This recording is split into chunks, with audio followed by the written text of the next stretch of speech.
আসসালামু আলাইকুম ওয়া রাহমাতুল্লাহি ওয়া বারাকাতুহু। রমজান মাস ফরজ সিয়াম পালন করলাম, তারপরে শাওয়াল মাসের 6টি সিয়াম। ওলামারা বলেছেন যে এটি হচ্ছে ফরজ সালাতের পরে সুন্নতের মতো, সুন্নাতের আতেবার মতো। ফরজ সালাতের পরে মাগরিবের পরে 2 রাকাত সুন্নাত আছে না নেই, এশা পরে 2 রাকাত সুন্নাত, জোহরে আগেও সুন্নাত আছে আর পরেও সুন্নাত আছে। তো জোহরের আগের সুন্নাতের সাথে এই সুন্নত শাবান আর শাওয়ালের সিয়াম রোজাগুলির আছে। শাবানের রোজাগুলি হচ্ছে জোহরের আগের সুন্নাতের মতো, জি হ্যাঁ, আর শাওয়ালের যে সিয়াম এটি হচ্ছে জোহরের পরের সুন্নত, সুন্নতে বাদিয়ার মতো। কি জন্য, হিকমত কি? এই যে সুন্নতগুলি রাখা হয়েছে, ফরজে যে ঘাটতিগুলি কিছু হয়েছে, যথাযথ যেইভাবে ফরজের কোয়ালিটি হওয়া উচিত ছিল হয়তো হয়নি, ঠিক আছে, একটু ঘাটতি হলো, এই ঘাটতি পূরণ আমার কি দিয়ে করব? আমার সুন্নত দিয়ে করব, যার ফলে এই সুন্নতগুলি রাখা হয়েছে, সুন্নতগুলি রাখা হয়েছে। ঠিক তেমনই রমজান মাসে সিয়াম তো 30-29 যা ছিল মাস গোটাটাই রেখেছি, কিন্তু এতে বিভিন্ন ঘাটতি তো আছে, বিভিন্ন ঘাটতি আমাদের আছে। তো যেগুলোতে আমাদের সিয়ামগুলি দুর্বল হয়েছে, সিয়াম ভঙ্গ হয়ে যায়নি, ভঙ্গ হলে নষ্ট হয়ে গেলে তো কাজা করতে হইতো, কিন্তু কাজা নেই, পুরা করেছি। তারপরে যে ঘাটতি ত্রুটি আছে সেই জন্য আমি কী করবো, শাওয়াল মাসে 6টি সিয়াম পালন করব। এই মর্মে প্রিয় মুহাম্মদ রাসূলুল্লাহ সাল্লাল্লাহু আলাইহি ওয়াসাল্লামের সহিহ মুসলিমের হাদিস হয়েছে, 1984 নম্বর হাদিস সহিহ মুসলিমে। আবু আইয়ুব আনসারী রাদিয়াল্লাহু তাআলা আনহু থেকে বর্ণিত, তিনি বলছেন, আন্না রাসূলুল্লাহ সাল্লাল্লাহু আলাইহি ওয়াসাল্লাম কাল, রাসূলুল্লাহ সাল্লাল্লাহু আলাইহি ওয়াসাল্লাম বলেছেন, মান সামা রমাদান, যেই ব্যক্তি রমজান মাসের সিয়াম পালন করলো, রোজা রাখলো, সুম্মা আতবাহু সিত্তাম মিন শাওয়াল, তারপরে শাওয়াল মাসের 6টি সিয়াম রাখলো, রোজা রাখলো, আতবাহু তারপরে রাখলো, কানা কাসিয়াম মিদ্দাহর, তাহলে তার জন্য হয়ে গেল সারা বছরের, সারা জীবনের সিয়াম। রমজানে 30 রেখেছে, হ্যাঁ, গোটা মাস রেখেছে, 30 আর 29, ঠিক না? তো রমজান হয়ে গেল, আর বাকি 6টি, তো রমজানের 30 আর 6 36 হলো। 36-এ 10 দিয়ে গুণ দিলে কত হইল? হ্যাঁ, 360, আর 360 দিনে 1 বছর, 360-এ 1 বছর। ইংরেজিতে 65 চলে যায়, কারণ একটা করে 31 মাঝে মাঝে আসতে থাকে, আর আরবিতে 54-55 পর্যন্ত হয়, সুতরাং মাঝামাঝি ধরলে 360 হয়। তো গোটা বছরের সিয়াম মের ফজিলত পেয়ে গেলেন এই 6টি শাওয়াল মাসের সিয়াম রাখলে। ঈদের দিন রাখা চলবে না। এখানে একটি মাসলা আমাদের জানতে হবে, কি? ঈদের দিনে সিয়াম পালন করা হারাম, না যায়। সুতরাং সেদিন কেউ যদি রোজা রাখে তাহলে গুনাহগার হবে। পহিলা শাওয়ালটা বাদ দিলেন, তারপরে যে দ্বিতীয় শাওয়াল থেকে শুরু করে শাওয়ালের শেষ পর্যন্ত যে কোনো দিনে রাখতে পারেন, কারণ অনেক প্রশ্ন আসতে থাকে, যাতে করে আজকের আলোচনাতে প্রশ্ন উত্তর সব পেয়ে যায়। একসাথেও রাখতে পারেন, একসাথেই 6টা রেখে দিন, অথবা 6টাকে একেবারে ভেঙে ভেঙে রাখতে পারেন। হ্যাঁ, প্রত্যেক সপ্তাহে একটা দুটা করতে করতে শেষ সপ্তাহে 28, 29 শাওয়ালে গিয়ে শেষ করলেন, কোনো অসুবিধা আছে? 30 শাওয়ালের দিকে যাবেন না, কারণ 30 শাওয়াল নাও হইতে পারে, চাঁদ উঠে গেল 29-এর পর, ঠিক না? সেজন্য 30-ও যাবেন না, যাতে করে জিলকাদ না চলে আসে। আর পহিলা শাওয়ালও চলবে না। বাকি দ্বিতীয় শাওয়াল মাসের 2য় তারিখ থেকে শুরু করে, বা 2য় দিন থেকে শুরু করে 29 পর্যন্ত যে কোনো দিনে রাখতে পারেন। একসাথে শাওয়ালের শুরুতে রাখতে পারেন, মাঝখানে রাখতে পারেন, শেষ দিকেও রাখতে পারেন, আবার ভেঙে ভেঙেও রাখতে পারেন, যেইভাবে ইচ্ছা, যেমনভাবে ইচ্ছা 6টি পুরা করলেই হইল। তাহলে এই মাসলা হয়ে গেল। কারণ আরেকটি মাসলা থেকে যায়, যে মাসলা সম্পর্কে লোকেরা জিজ্ঞাসা করতে থাকে, তা হচ্ছে যে কারো যদি কাজা থাকে, আর বিশেষ করে মহিলাদের সাধারণত কিছু কাজা হয়েই যায়, তাই না?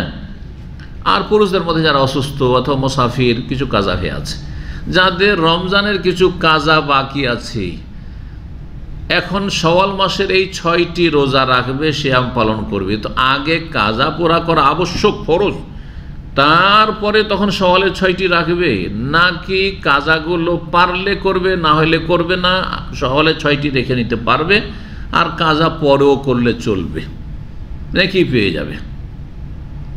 কি জানা আছে আপনাদের? হ্যাঁ, এই বিষয়ে ওলামাদের দুটো মত রয়েছে, আর এই দুটো মত ইজতিহাদি মত। এই হাদিস থেকে নিয়েছেন যারা এই শব্দের অর্থ, তারা বলছেন যে না, আগে রমজান মাস কমপ্লিট করতে হবে, রমজান মাসের 30 যদি পুরা না হয়ে থাকে, কাজা বাকি থাকে, কাজা করতেই হবে। আর তারপরে তখন কি করতে হবে? শাওয়ালের 6 রোজা 6 সিয়াম পালন করতে হবে। কিভাবে তারা নিয়েছেন? মানসামা রমজান, না, যেই ব্যক্তি রমজানের সিয়াম পালন করলো, সুম্মা আতবা, অতঃপর তারপরে, সুম্মা তারপরে, আতবাহু সিত্তা মিন শাওয়াল, শাওয়ালের 6টি রাখলো। তাহলে যেই ব্যক্তির কাজা 5টা 7টা বাকি আছে বা 2-4টা বাকি আছে, সেই ব্যক্তি তো সামা রমজান হয়নি, রমজানের সিয়াম কমপ্লিট করেনি, রমজানের সিয়ামটা পুরা হয়নি। আর তারপরে করলো, তারপরে তো হলো, রমজানের পরে হলো না, আবার রমজানের কিছু বাকি থেকে গেল আর সওয়াল করতে থাকলো, তো এটা চলবে না। তারা বলছেন এটা চলবে না। সুতরাং কি করতে হবে? অবশ্যই রমজানের পুরা করতে হবে, আর তার পুরা করে তারপরে সওয়ালে রাখতে হবে। তাহলে তার কাজা আছে, কি করতে হবে? আগে কাজা শুরু করো, কাজাগুলি কমপ্লিট করার পরে যদি সময় থাকে আর সক্ষম থাকো, তাহলে সওয়ালে রাখো, আর না হলে সওয়ালে রাখিও না। এটি হচ্ছে তাদের মত। এই মতটি হচ্ছে প্রসিদ্ধ বর্তমান যুগের সৌদি আরবের সবচেয়ে বড় আলেম যারা, তাদের হচ্ছেন শেখ মোহাম্মদ বিন সালেহ ওসাইমি রাহিমাহুল্লাহ থেকে, আর শেখ বিন বাজ রাহিমাহুল্লাহ খানিকটা এড়িয়ে গেছেন, যদিও তিনি ওইভাবে শক্ত করে বলেননি। তাদের মত যে আগে রমজান কি করতে হবে? রমজানের কাজা থাকলে কাজা কমপ্লিট করতে হবে, রমজান পূর্ণ করতে হবে, তারপরে 6টি সওয়াল রাখতে হবে। কিন্তু অন্য অন্য ওলামারা বলছেন যে শাওয়াল মাসের 6টি রোজা শাওয়াল মাসে সীমিত, এই মাসের ভিতরে রাখতে হবে, ঠিক কিনা? পক্ষান্তরে কাজার ক্ষেত্রে এক্ষুনি কাজা করতে এমন কথা আছে, কাজার জন্য 11 মাস সুযোগ রয়েছে। মা আয়েশা রাদিয়াল্লাহু তাআলা আনহা কাজা করতেন শাবানে গিয়ে, 10 মাস পরে, 10 মাস পরে গিয়ে করতেন কি?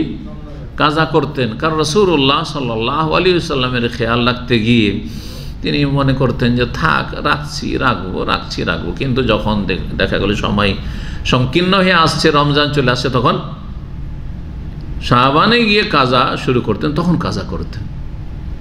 এখান থেকে কি বোঝা গেল? যে কাজাতে বিলম্ব করা জায়েজ, উত্তম নয়। কাজা যত তাড়াতাড়ি রেখে দেবেন তত ভালো, যাতে করে আপনি দায়িত্ব মুক্ত হলেন, আপনার কাঁধ থেকে ফরজের বোঝা নামলো, আল্লাহ না করে হঠাৎ করে মরণ চলে আসলো, তাহলে আপনার কাঁধে এই ফরজের বোঝা থেকে যাচ্ছে। সুতরাং বিলম্ব করা মোটেই উচিত নয়, কিন্তু জায়েজ, উত্তম নয়। জায়েজ বিলম্ব করা প্রয়োজনে। জি, যেমন অনেকে শীতকালের জন্য পৌষ মাঘ মাসে রাখবো, শীতকালে যখন আসবে ডিসেম্বর জানুয়ারি ছোট দিন হবে, তখন রাখবো ঠান্ডা দিন, ছোট দিন, না হলে অন্য দিন আমার কষ্ট হয় বা অসুবিধা হয়, কাজকাম করতে হয় ইত্যাদি, জায়েজ আছে, কোনো অসুবিধা নেই।